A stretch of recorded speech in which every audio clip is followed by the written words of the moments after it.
Hey guys, it's Dr. Masterson. Welcome back to the Provider Autonomy podcast. We believe that no matter what you are in healthcare, that could be a doctor, a nurse, pharmacist, whatever the provider that you are, you're the best leader for your patients. So we want to equip you to be that leader. I'm joined today on the podcast by Coach Brent, football coach at the University of Northern Alabama. Good to be here. Hey man, it is so good to have you here. So tell us a little bit about your story, how you got into football coaching, what brought you to Alabama, and give us the 411, give us the background. And I'm going to try to sum up the last 15 years of my life in 1 or 2 minutes here. I'm here for it. I'm a son of a high school football coach. My dad was a 44-year offensive line coach. And I go back to that all the time. That position is the most selfless position in all the sports, probably. Wow. You never get your name in the paper. If you don't work in unison, you don't work with the guy beside you, the people that play behind you are usually not as successful. So you have to be part of a team. You have to be understanding that you're not going to get the recognition. So I grew up in a household of an O-line coaching father.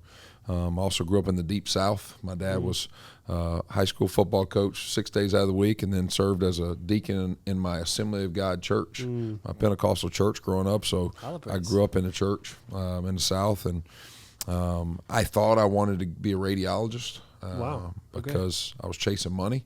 So my first year and a half of college, I had tons of science classes, and I realized about biology too, or that physics class I had, that science wasn't for me. So I don't think the Lord's sending me down this radiology path after all. So ended up feeling the Lord calling me, and I got a math degree, taught high school math for 5 years. Awesome.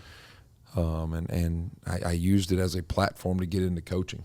And the Lord's taken me all over the place from 5 years in high school, landed me at Auburn. My first 2 years in college coaching was 2013 and 2014 at Auburn, which was the kick six season. It was my first year in college football, so that was pretty fun.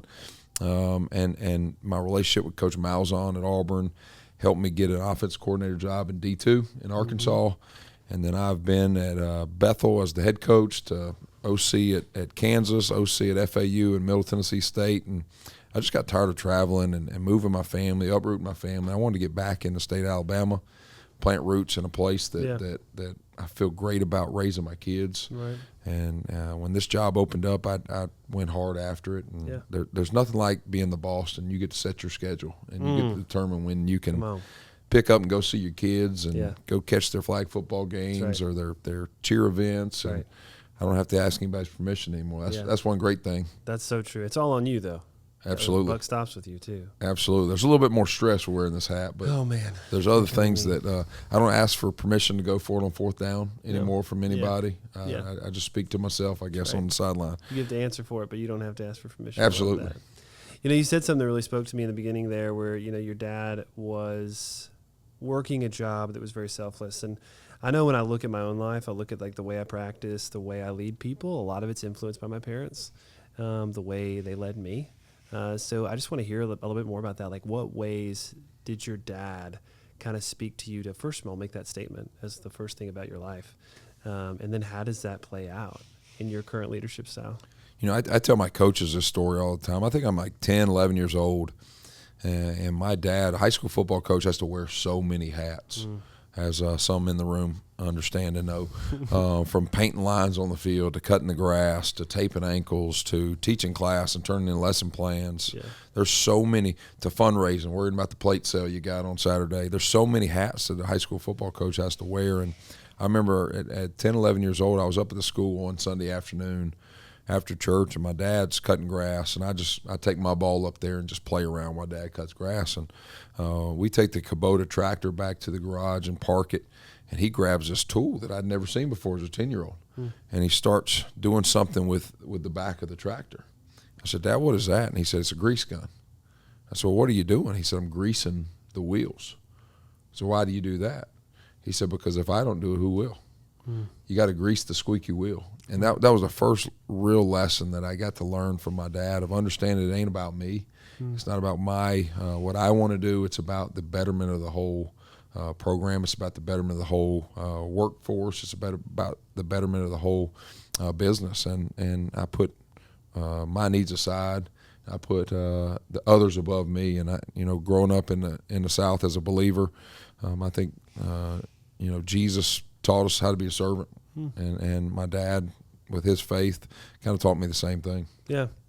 It's a beautiful picture. You get to carry that into the career that you choose for yourself, even if it looked like it was going to be medicine at first, but then it switched. It's still people, right? It's still people at the center of your mission, which I love. So as you start to move through all the different opportunities you had in coaching and player development and team development, what were some more of those influences in your early career, later career, things you saw you liked, and things you were like, that's a good lesson of what not to do?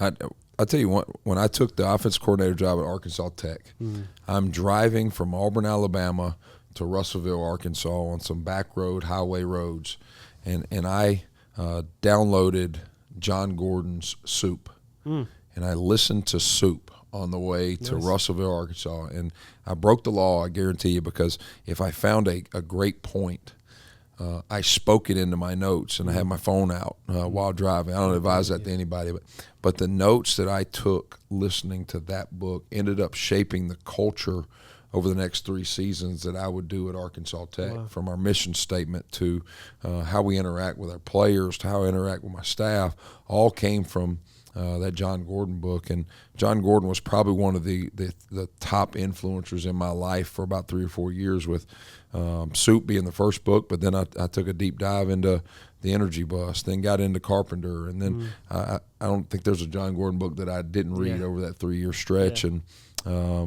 so I would say John Gordon was one of the first, and then I try to read 1 or 2 books every year on culture, leadership development, legacy. The story of the All Blacks was another book that we went through, and now I've gotten to the point where me and my staff pick a book together. Love that. And we do a kind of a study together through a book.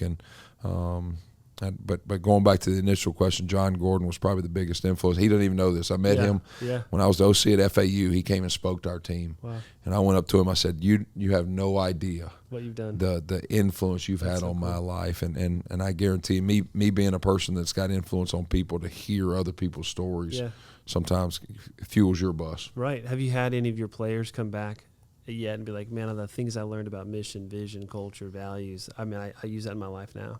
Absolutely. I've got a former quarterback of mine that went into coaching. Wow. That I actually speak to about once every 2 or 3 weeks, and he's an offensive coordinator, and he reaches out to me or asks me football questions a lot, and over the last month he started asking more, hey, why did you do this off the field? Why did we have this mission statement? And to see that I've made that much of an influence on him off the field is kind of touched me a little bit. That's the reason why we do what we do. Absolutely. I think what I really like about what you're saying is that, regardless of the profession that you choose, if you're, not a computer programmer sitting in a basement by yourself, then you're working with people. And if you're leading people, regardless of the line of work that you're in, they all are looking for the same essential elements.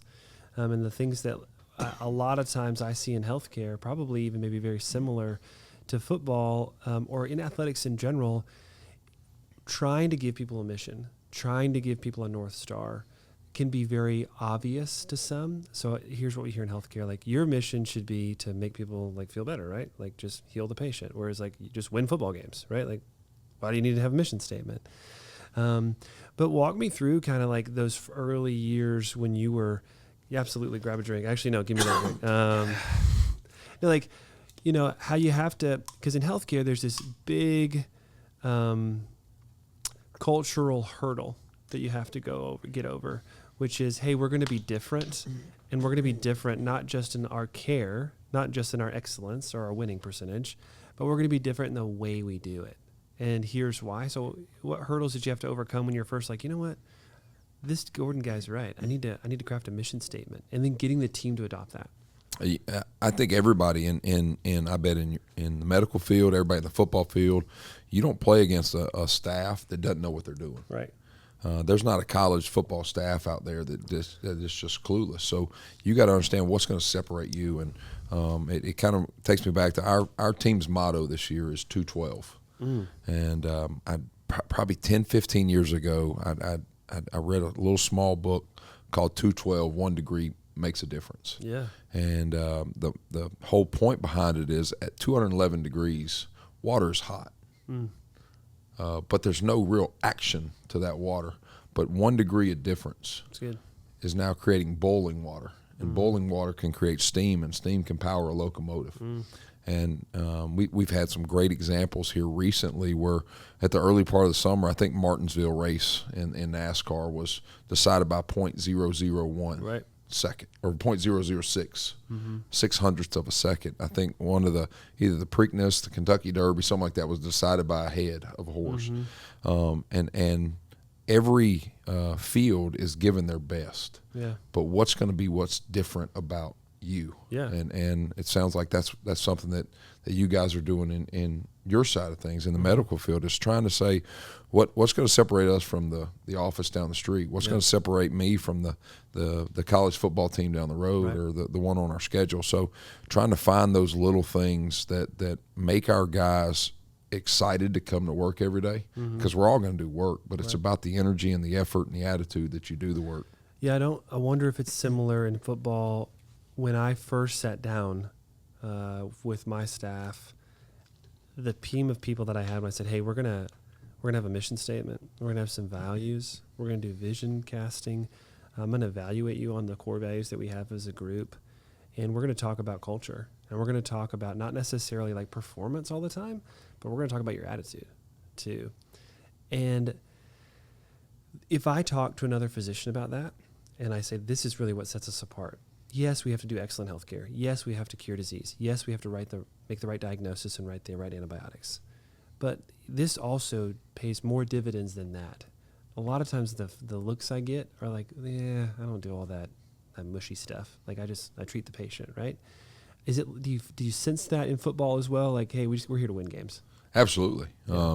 And I've gotten players over the last year that when you come in, you try to change something.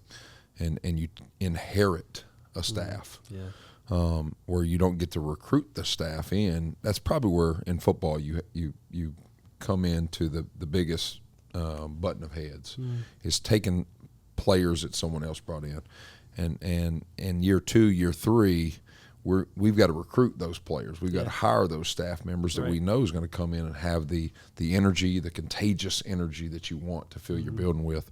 Where sometimes you got to constantly have that conversation with a free safety that may not be the most energetic person in the world, but he's a talented football player, and we got to figure out how we can get him to the level that we want.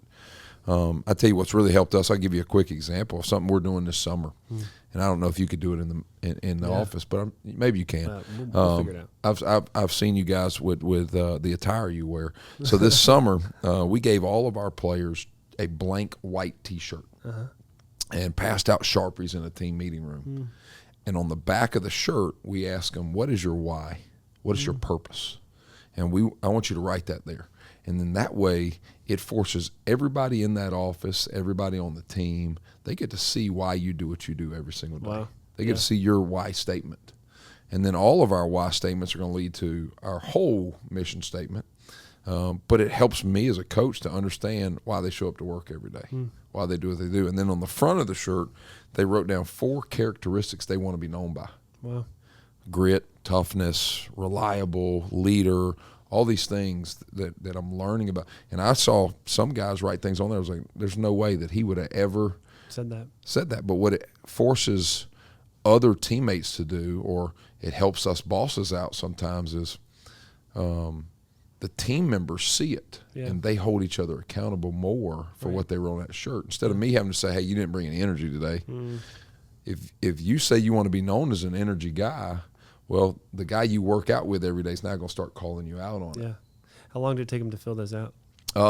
We had a team meeting one Sunday night, and we gave them a heads up before they went home for break and said, hey, I want y'all to think about this. And it was probably two and a half weeks that they had time to think about it.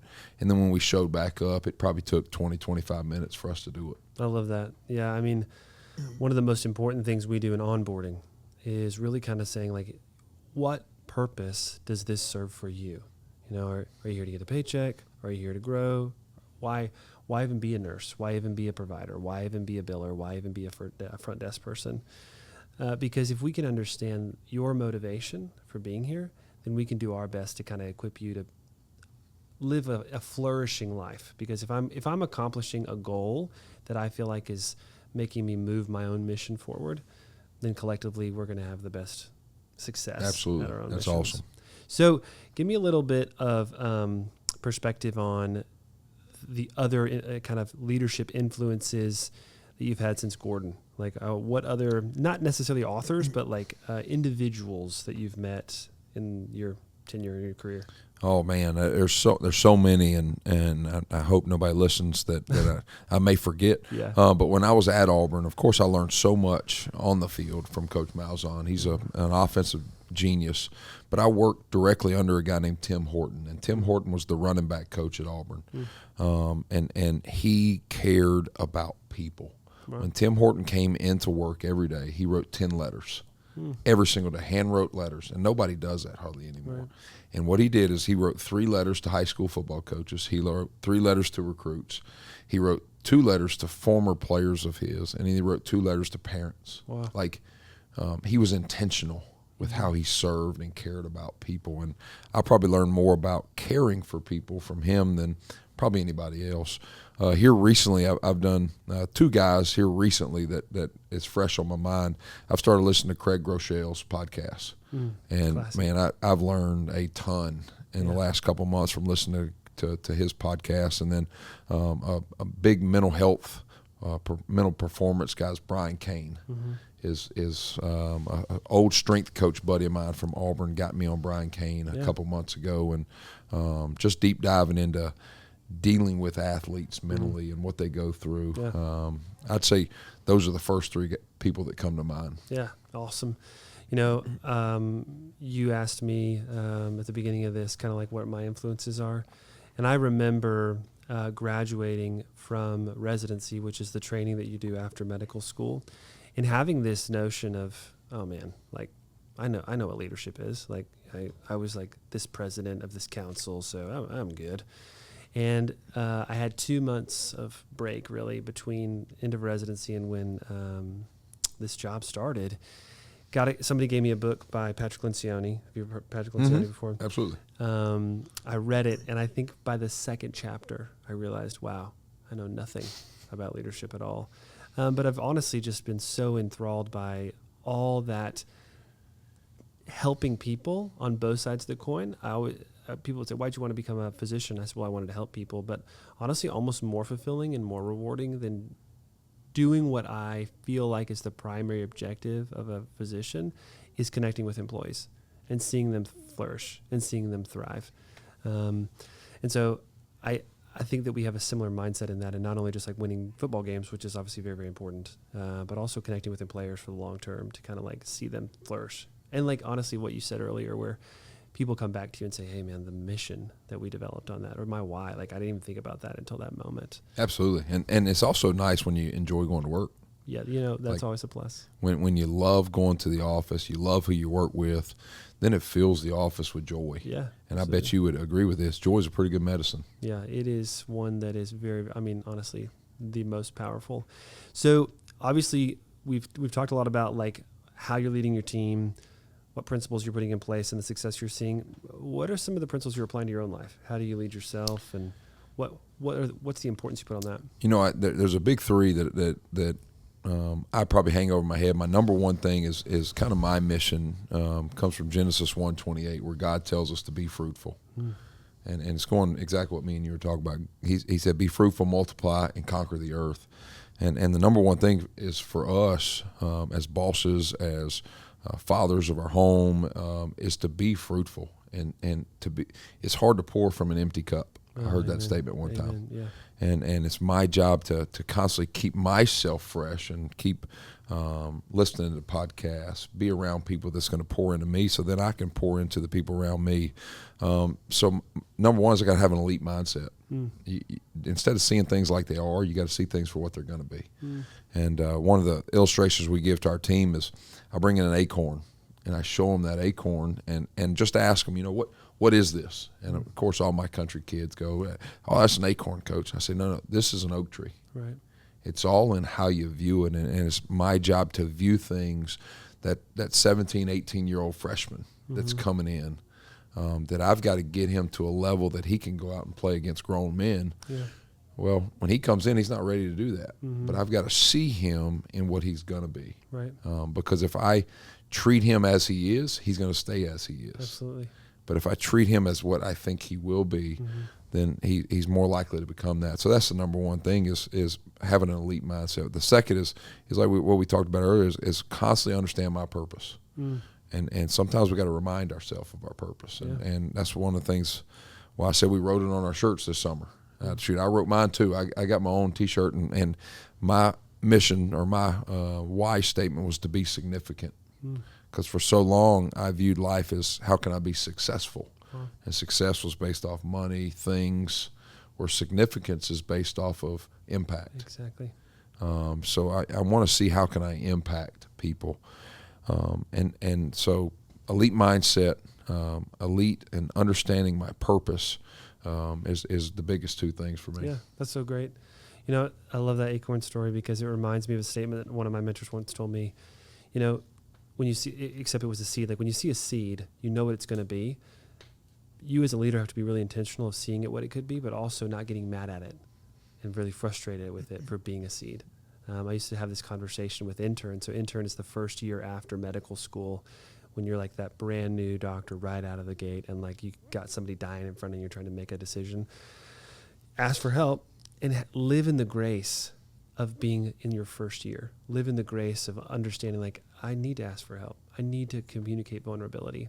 Absolutely. That's so good. Yeah, which leads me to my next question. How do you create, I can't honestly imagine a more masculine, intimidating environment than a college football team, maybe another football team of some kind. But how do you inspire a culture of vulnerability and like saying like, hey, like I need help with this play or I need help with this system. Help me coach with this. Man, it's tough because of the stress that at the end of the day, the outside world thinks it's just about winning. Right.